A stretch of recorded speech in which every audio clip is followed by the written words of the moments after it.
Hi viewers, today I have come here to discuss with you regarding the express entry system. I know express entry system has been discussed again and again, but the most important thing that has not been discussed over time is that what is the optimum number of points that you require to be put into the express entry pool.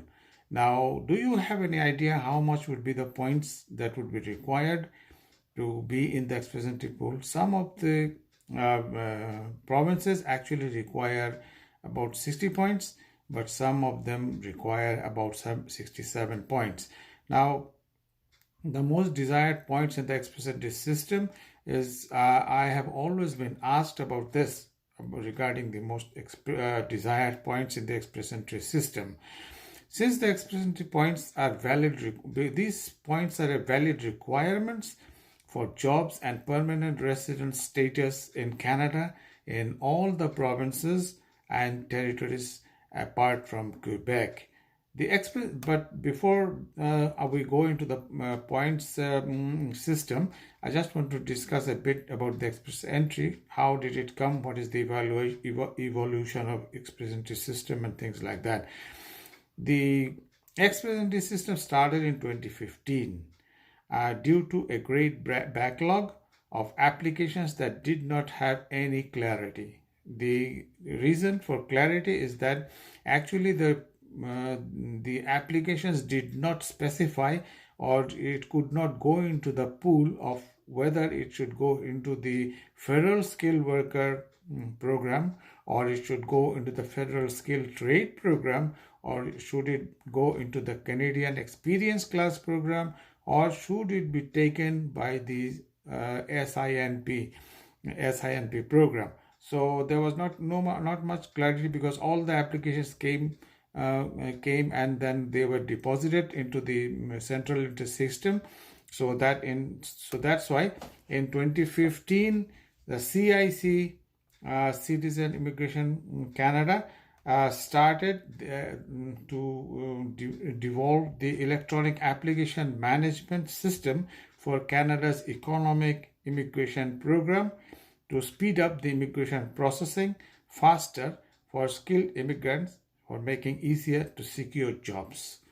Because the economic skilled immigrants would be taken in on a very faster process into the system. So that's why the Canadian government evolved this express entry system. So the viable candidates would receive, once they are into the pool, the viable candidates would receive, and of course their applications would be assessed and reviewed, and then they would get an ITA within another 3 to 6 months. That was the basic thing for the express entry system. Now, as I'm moving forward, as I have told you, candidates who are most likely to succeed in Canada rather than the first time in line will receive an invitation to apply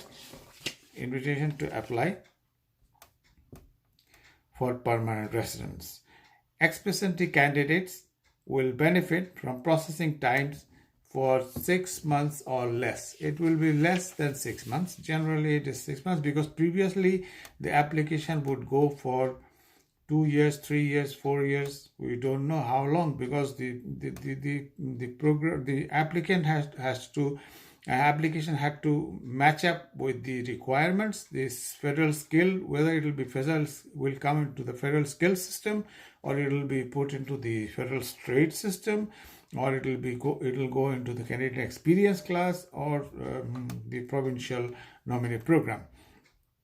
With the express entry, provinces and territories are able to use the express entry pool to find candidates for their provincial nominee programs also.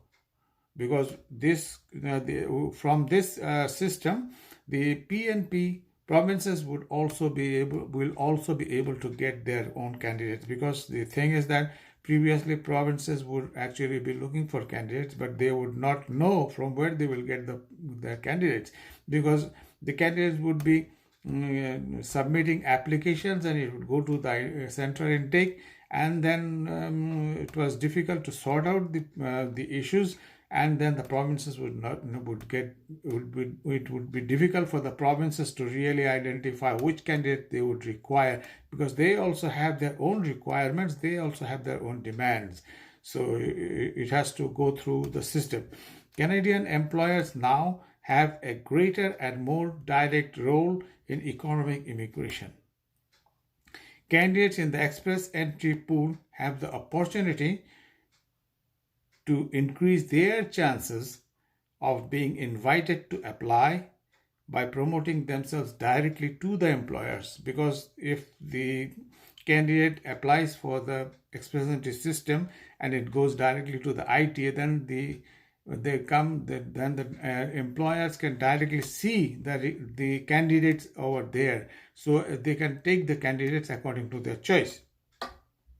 Government of Canada's new and improved job bank, the job bank created by Government of Canada, connect the express entry candidates with Canadian employers and make economic integration faster.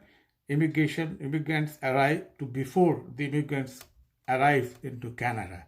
Now, the new two-step application process for this is: step one, you have to go online and create your profile, register and promote yourself to the employers.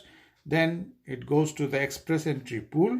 From there, the step two is invitation to apply, and then after application for the permanent, after you get the invitation to apply, you get invitation apply for the permanent residence.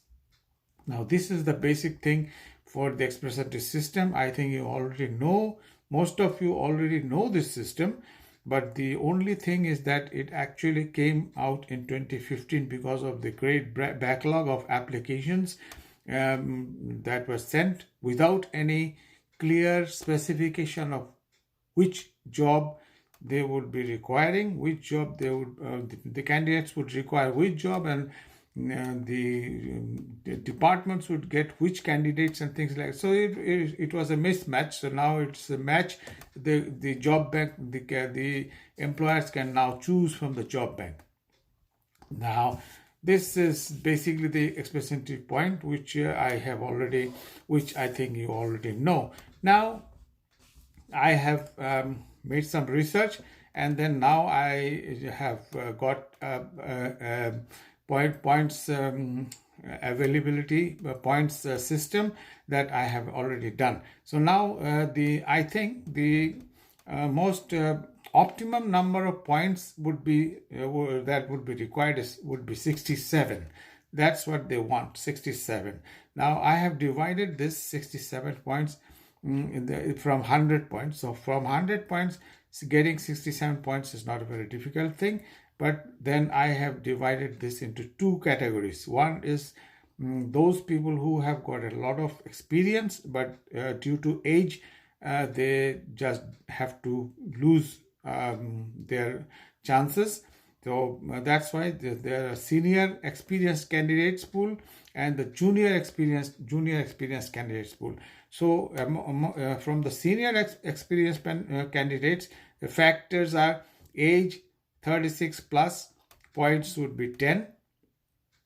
If you have an education with a master's degree, it is going to be 23 points. If you have education less than a master's degree, like a graduation, it will be 21 points. The language as it is, as it has been asked, is CLB 7. So if you get CLB 7, points would be 24, and experience, if it is 6 years plus, the points would be 15. So in total, the points would be 72, which is higher than 67. But in education, if you don't have a master's, you get graduation, things like that. So it will be 21 points. So if it is 21 points from 72, if you minus 2 points, it will be 70. Still, you are much above the 67 threshold. For junior candidates, the age factor is important, and also the experience factor is important. So from the age point of view, if the age is 18 to 35, points would be 12. Education, if it is master's, then you get 23 points. If it is less than master's, like graduation, as I have told you, it will be 21 points. Language CLB, as is normal, is going to be 24 points. Experience, if it is 3 years, no, because the senior experience is 6 years, this one is 3 years. If it is 3 years, you get 11 points. So the total number of points is 70. Now, if the education is not master's, that if it is graduation, then probably you will get 21 points. Still, you are above